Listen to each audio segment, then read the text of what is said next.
अस्सलाम वालेकुम स्टूडेंट्स। आज हमने चैप्टर 11 का टॉपिक नंबर 11.2 स्टार्ट करना है, जो कि है इलेक्ट्रिक पोटेंशियल से रिलेटेड। ठीक है, इस टॉपिक में हमने बेसिकली दो टर्म्स के बारे में पढ़ना है, एक है इलेक्ट्रिक पोटेंशियल और एक है इलेक्ट्रिक पोटेंशियल एनर्जी। ठीक है, तो हम स्टार्ट पहले करते हैं इलेक्ट्रिक पोटेंशियल एनर्जी से और फिर हम इलेक्ट्रिक पोटेंशियल पर भी बात करेंगे।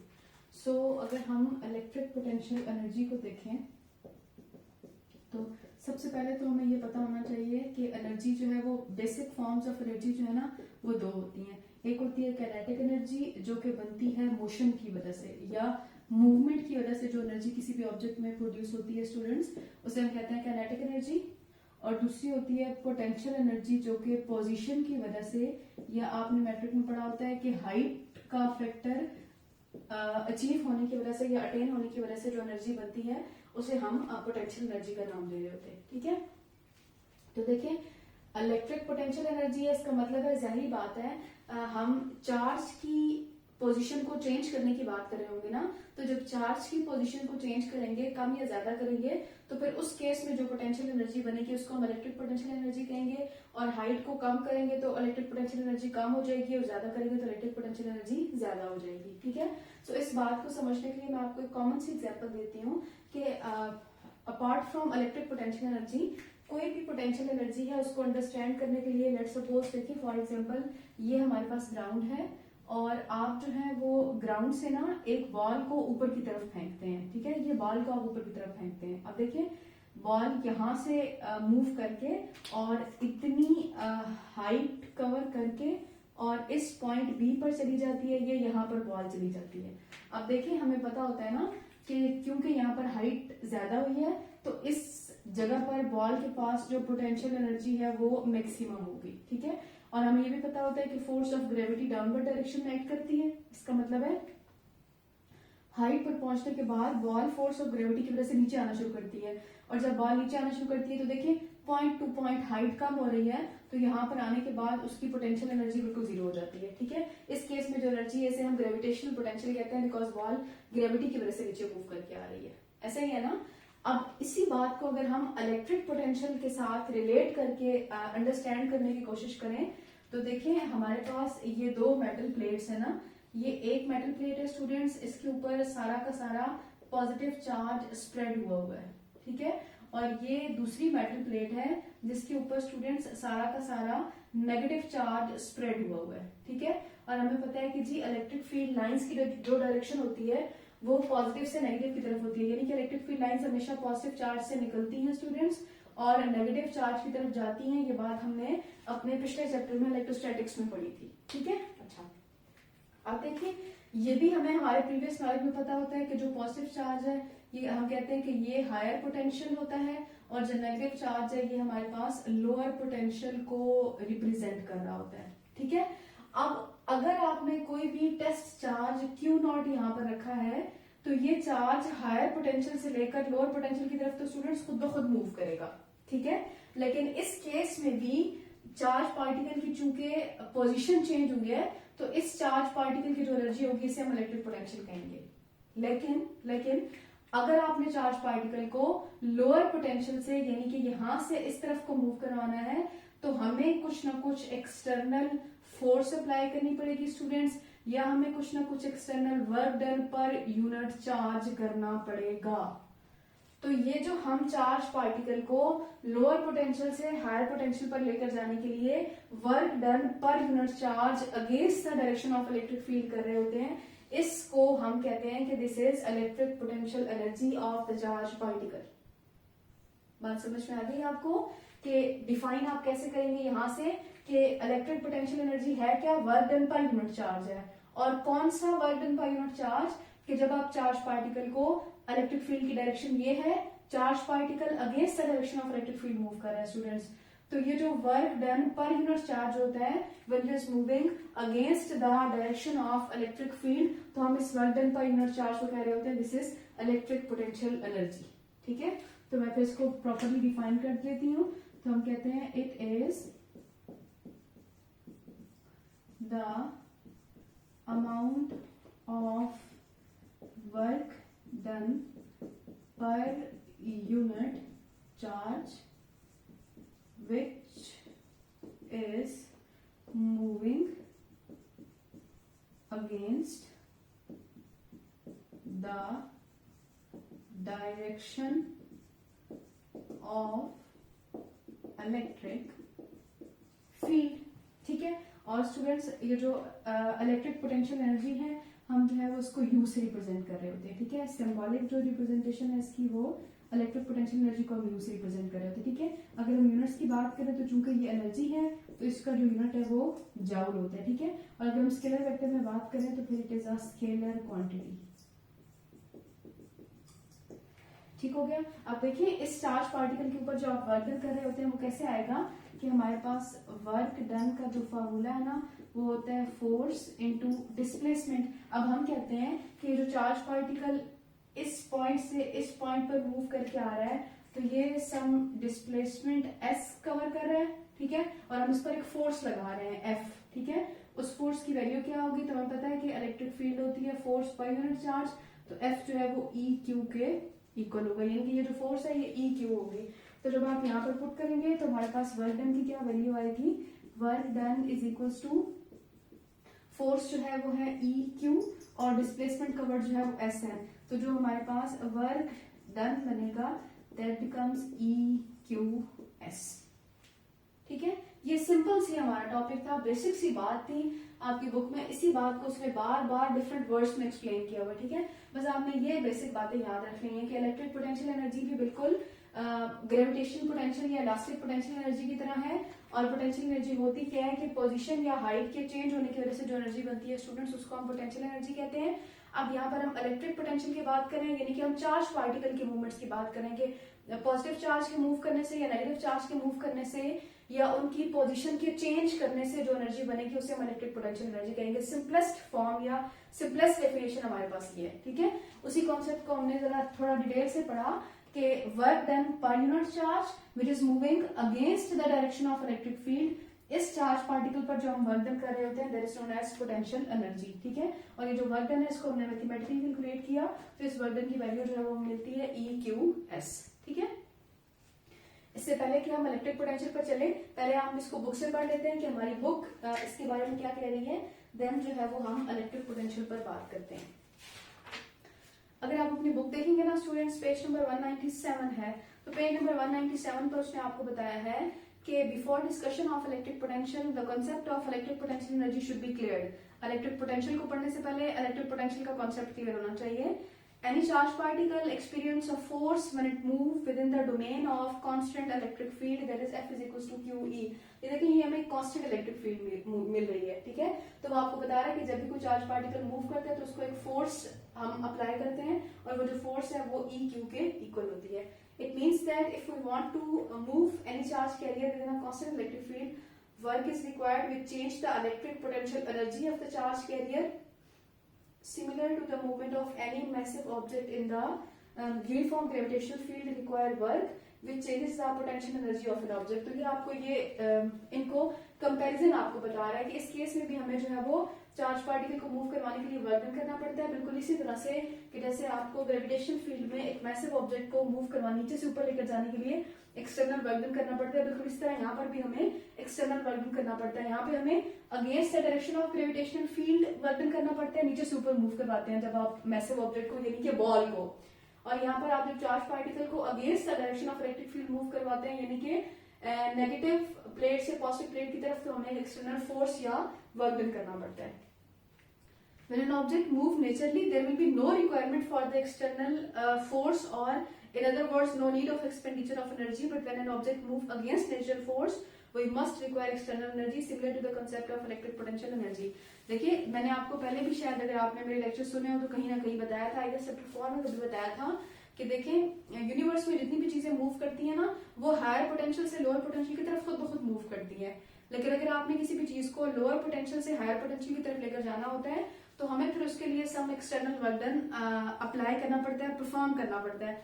जब आप एक्सटर्नल वर्क डन करते हैं तब भी चीज अगेंस्ट द रूल मूव करके जाती है. तो इसने यही बात आपको यहाँ पर भी एक्सप्लेन की है. ठीक है, फिर वो आपको डेफिनेशन बता रहा है कि electric potential energy is basically energy required by any charge carrier to move against the direction of electric field, जो कि मैंने आपके सामने लिखा है.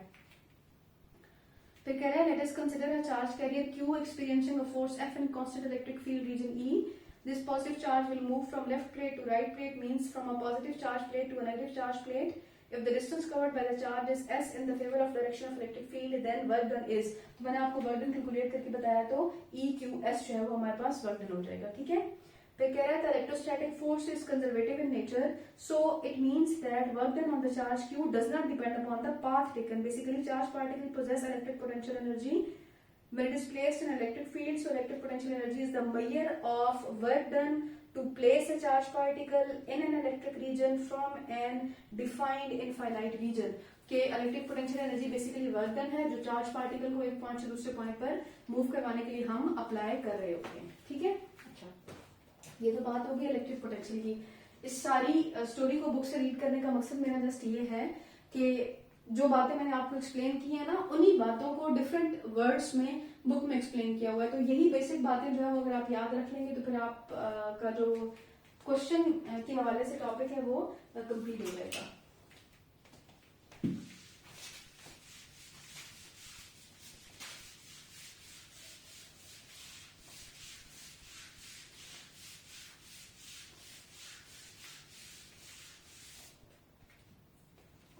नेक्स्ट जो है वो हमने इलेक्ट्रिक पोटेंशियल पर बात करनी है।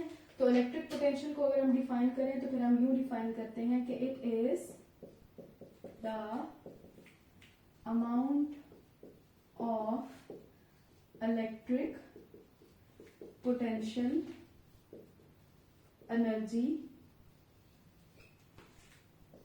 पर unit charge when it is moving from any reference to a specific point, या आप specific point की जगह पे ये भी कह सकते हैं in the uniform electric field region against the direction of electric field, ठीक है जी। तो मैंने लिखा कि it is the amount of electric potential energy पर unit charge when it is moving from any reference point to a specific point. Reference point क्या हो सकता है? Reference point can be infinity, कि जब आप चार्ज पार्टिकल को infinity से किसी भी स्पेसिफिक पॉइंट पर मूव करवा रहे हैं और वो specific point in the region of uniform electric field lie कर रहा है, और अगर वो जो चार्ज पार्टिकल है आप उसको against the direction of electric field move करवा रहे हैं, तो फिर इस केस में जो इलेक्ट्रिक पोटेंशियल एनर्जी पर यूनिट चार्ज होती है उसको हम इलेक्ट्रिक पोटेंशियल का नाम दे रहे होते हैं, ठीक है। तो अगर हम सिंबॉलिकली इसको लिखें तो हमारे पास बन जाएगा इलेक्ट्रिक पोटेंशियल को स्टूडेंट्स हम V से रिप्रेजेंट करते हैं, इलेक्ट्रिक पोटेंशियल एनर्जी पर यूनिट चार्ज यानी कि U Q हो जाएगा, ठीक है। और अगर आप U की वैल्यू ले रहे हैं तो वो V Q हो जाएगी, यानी कि electric potential energy V Q हो जाएगी, ठीक है। अब अगर हम यूनिट से अगर हम फॉर्मूला से यूनिट बनाने लगे तो फिर हमारे पास क्या होता है स्टूडेंट्स, के वर्क होता है जाउल और चार्ज होता है कूलम्स। तो जाउल पर कूलम जो है वो वोल्ट्स, हमारे पास इसका यूनिट आ जाता है, ठीक है। और अगर हम स्केलर वेक्टर में बात करें तो ये हमारे पास एक स्केलर क्वांटिटी है, ठीक है। और इसी बात को उसने एक और तरीके से आपको एक्सप्लेन किया, या यूं भी आप इसको इलेक्ट्रिक पोटेंशियल के फॉर्मूले को आप एक और फॉर्मूला जो हम है उसकी डेरिवेशन देख लेते हैं, कि वो आपको बता रहा है कि for example you have a positive charge Q, ठीक है। और इस पॉजिटिव चार्ज Q की जो इलेक्ट्रिक फील्ड है ये यूं स्प्रेड हुई हुई है। पॉजिटिव चार्ज से इलेक्ट्रिक फील्ड लाइंस जो है वो हमें पता है हमेशा बाहर की तरफ निकलती है, ठीक है।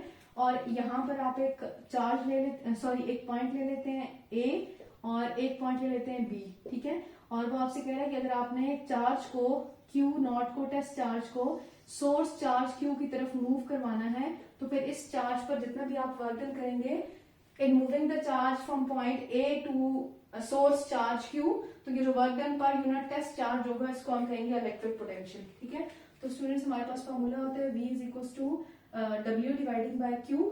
फिर हमारे पास वर्क का फॉर्मूला होता है force into displacement dividing by Q। तो हम लेते हैं कि V is equal to F R cos theta.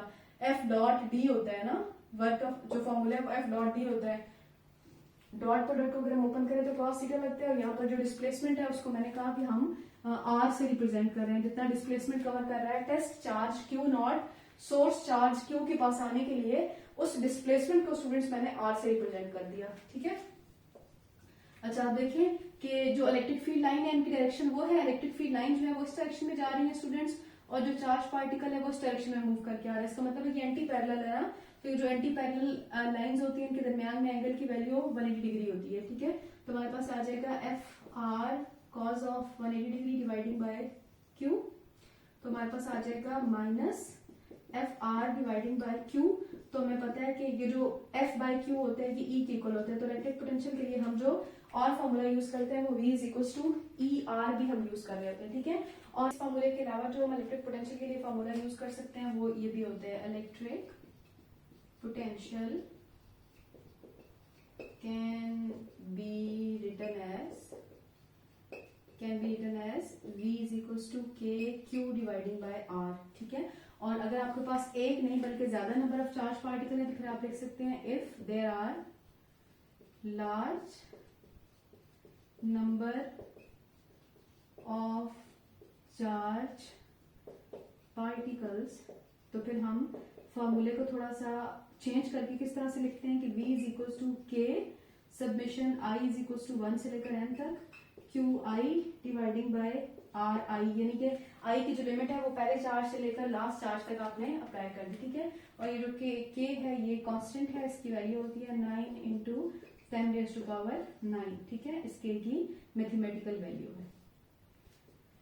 इस टॉपिक में से इंडिविजुअली इलेक्ट्रिक पोटेंशियल को और इलेक्ट्रिक पोटेंशियल एनर्जी को पढ़ने के साथ साथ आपको इन दोनों में डिफरेंस भी पता होना चाहिए। ठीक है, और आप इन दोनों में क्या डिफरेंस लिख सकते हैं कि देखें, एक तो आप इलेक्ट्रिक पोटेंशियल की भी और इलेक्ट्रिक पोटेंशियल एनर्जी की भी डेफिनेशन लिख सकते हैं जो मैंने आपको बता दी। ठीक है, दूसरा आप लिख सकते हैं कि इलेक्ट्रिक पोटेंशियल एनर्जी को हम सिंबॉलिकली यू से रिप्रेजेंट करते हैं और इलेक्ट्रिक पोटेंशियल को स्टूडेंट्स हम वी से रिप्रेजेंट कर रहे होते हैं। ठीक है, तीसरा आप लिख सकते हैं कि इलेक्ट्रिक पोटेंशियल एनर्जी के लिए जो है फॉर्मूला वो U is equal to v q है, और इलेक्ट्रिक पोटेंशियल का जो फॉर्मूला है वो V इज इक्वल टू डब्ल्यू डिवाइडिंग बाय क्यू या U डिवाइडिंग बाय क्यू है, या कोई भी इलेक्ट्रिक पोटेंशियल के हमने बहुत सारे फॉर्मूलाज पढ़े, ये भी पढ़ा हमने, ये भी इलेक्ट्रिक पोटेंशियल का फॉर्मूला देखा हमने, ये भी इलेक्ट्रिक पोटेंशियल का फॉर्मूला देखा। ठीक है, फिर आप यूनिट्स में बात कर सकते हैं कि इलेक्ट्रिक पोटेंशियल का जो यूनिट है वो वोल्ट्स है, और इलेक्ट्रिक पोटेंशियल एनर्जी एक एनर्जी की फॉर्म है तो इसका जो यूनिट है दैट इज जॉल। ठीक है, और इसके अलावा ये सिमिलैरिटी है, डिफरेंस तो नहीं है, लेकिन फिर भी ये भी इलेक्ट्रिक पोटेंशियल एनर्जी भी और सेकेंडली इलेक्ट्रिक पोटेंशियल दोनों जो है ये स्केलर क्वांटिटीज है। ठीक है, और इसके बाद जो है वो आपको कुछ एप्लीकेशन बता रहा है कि आपने डेली लाइफ से इलेक्ट्रिक पोटेंशियल को हम कहाँ पर यूज करते हैं। ठीक है, तो एप्लीकेशन बुक में बहुत सारी लिखी हुई है, सब कॉमन एप्लीकेशंस मैं आपको बताती हूँ कि एक तो आपकी बुक में वो मेंशन कर रहे हैं कि हम इसको ना इलेक्ट्रॉन माइक्रोस्कोप में यूज करते हैं। इलेक्ट्रॉन माइक्रोस्कोप में क्यों?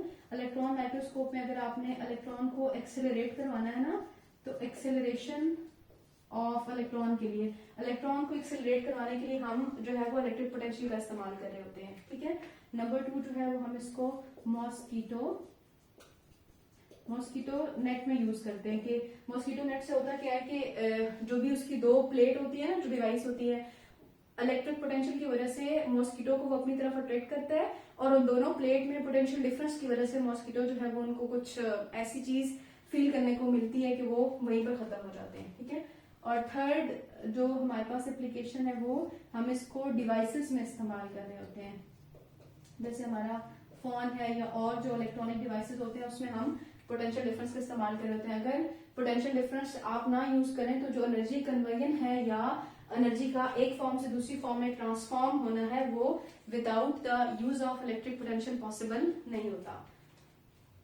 सो अगर आप अपनी बुक देखेंगे स्टूडेंट्स, तो आपकी बुक में पेज नंबर 197 पर उसने आपको relationship between electric potential and potential energy में डेफिनेशन बताई हुई है कि potential energy refers to the electric potential refers to the measurement of electric potential energy per unit charge to move charge a particle from any defined infinite point to a uniform and non-uniform electric region against the direction of electric field। तो ये बात मैंने आपके सामने लिखी है। ठीक है, फिर उसने आपको फॉर्मूला बताया है, फिर नेक्स्ट पेज पे उसने आपको mathematical equation V is equal to minus e r derive करके बताई है। फिर उसने आपको एक और फॉर्मूला इलेक्ट्रिक पोटेंशियल का V is equal to k q by r बताया है, और वो कह रहा है कि अगर ज्यादा चार्जेस हो तो उन ज्यादा चार्जेस के पोटेंशियल को हम इस फॉर्मूले से कैलकुलेट कर सकते हैं। और फिर जो आपका पेज नंबर 198 पर लास्ट पैराग्राफ है ना, the term electric potential is very commonly specially used, तो इस पैराग्राफ में वो आपको ये तीन तो नहीं, इनफेक्ट एक दो और भी गिवन है।